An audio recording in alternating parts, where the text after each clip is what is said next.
Je suis Thierry Samitier. Je suis acteur. J'ai été popularisé par une série qui s'appelle Nos chers voisins, mais je faisais autre chose avant. C'est important de le spécifier parce qu'il y a des gens qui pensent qu'en fait, avant, tu faisais rien. C'est-à-dire que comme tu as été connu à travers une série, ils pensent que avant t'épluchais des patates ou mais non, je jouais mes pièces, mes one man. C'est comme ça d'ailleurs que Kader Aoun m'avait découvert et m'avait fait passer à Canal+ à la fin de Nulle part ailleurs pour faire des petites chroniques qui étaient en fait des questions cons aux invités où j'avais une chemise à carreaux dans le public et qui commençait systématiquement par c'est moi Thierry Samitier, Sergi Pontoise. Moi la question qui m'interroge.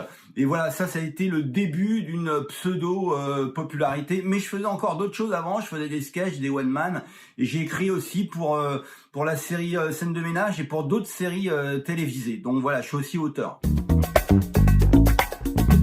Aujourd'hui, je suis en confinement. Donc j'en profite pour écrire un style que je n'ai jamais effleuré. C'est le roman. Et j'ai écrit également 2 pièces donc que j'ai commencé à jouer au mois d'octobre, mais malheureusement on a été coupé à cause du confinement. Donc il y en a une qui s'appelle Paris-Marseille le choc avec Kamel Benaflak, un humoriste marseillais. Donc on fait un peu PSGOM mais sur scène avec des sketchs, avec une mi-temps totalement improvisée. Et puis une autre pièce qui s'appelle Si tu parviens à les faire rire avec Yasmina Verny. Donc pareil, une histoire homme-femme, une comédie romantique à 2 personnages. Moi, au début, j'ai commencé à rire de moi-même, c'est-à-dire que je travaillais sur ma problématique, sur mes névroses, et je poussais les choses au maximum. C'est-à-dire que quand j'étais chiant, je me rendais compte que ça pouvait devenir un sketch, donc je poussais un peu j'allais dire mes défauts pour en faire en fait un sketch, quoi. C'est-à-dire que voilà, je pense que c'est la base de l'écriture, c'est se moquer un peu de soi-même. Et je pense que quand je suis arrivé dans l'écriture de pièces à plusieurs personnages, je me suis rendu compte que chaque personnage était en fait une partie de moi-même. Donc ça permet, en fait, c'est une thérapie quelque part.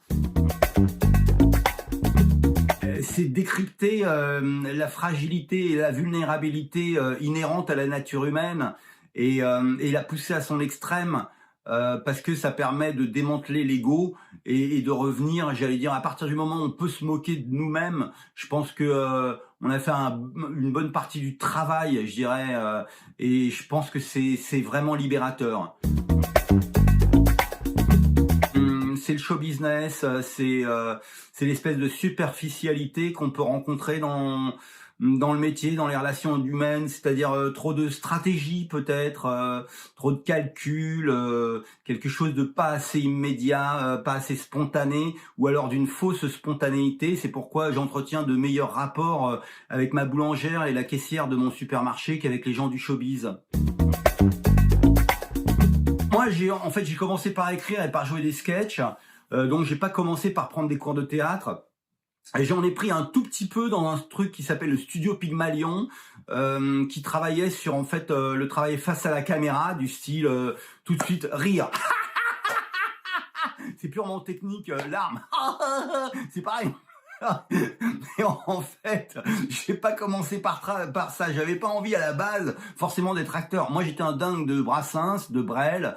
J'adorais Desproges, Coluche, c'est-à-dire des univers en fait, des personnalités qui m'ont donné envie et qui m'ont donné l'impulsion d'écrire, non seulement par ce qu'ils faisaient, mais aussi par leur philosophie, c'est-à-dire leur anticonformisme, leur liberté intérieure. Et je pense que ça a résonné fortement en moi, en fait.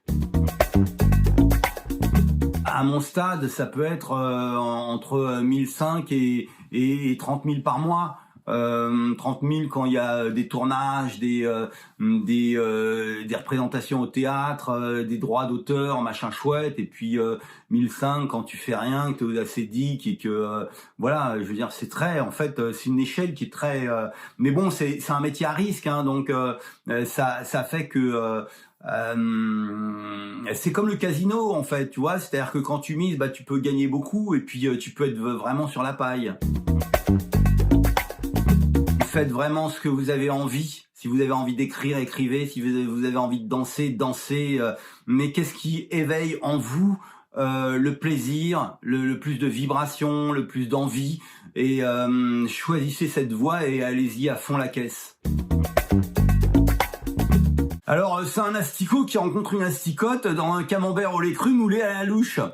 Alors, l'asticot, il fait vous habitez chez vos parents? Et là, l'asticote, elle fait non, non, je suis né dans une pomme qu'une vache a gobée. Bon, ça fait pas rire tout le monde, si tu veux, mais moi, ça me fait rire, donc ça va.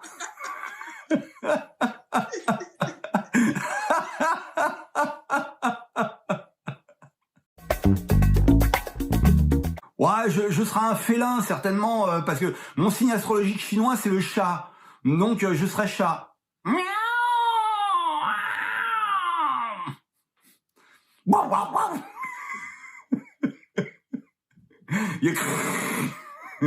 Bah, ça dépend s'il a eu sa pâtée ou pas, hein. Mais des anecdotes, j'en ai plein, j'ai que ça, des anecdotes. La vie est une anecdote. Tu me demandes, est-ce que t'as une anecdote à raconter? Mais arrête, travaille tes questions, putain. Le mec, il me dit, ouais, on fait une interview, il a pas travaillé ses questions, il arrive. Est-ce que t'as une anecdote? Putain, mais qu'est-ce que tu veux que je réponde à ça? Je veux dire, il y a 10 milliards d'anecdotes. Sur ma vie à moi. Ah, sur ta vie.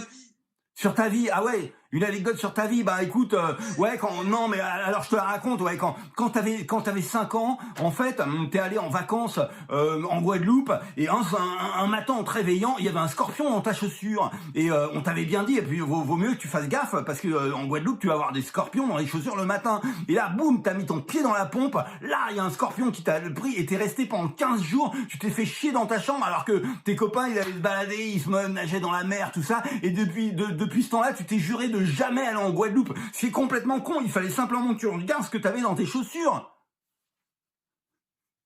Voilà, c'est pas sympa, parce que à 5 ans, j'avais pas de copains, justement. Ah merde. Ça m'étonne pas. Je suis désolé. Soyez vous-même, aimez-vous, dansez, n'ayez peur de rien en fait. Voilà, le mot de la fin, je vais vous dire ce que c'est que la vie. Voilà.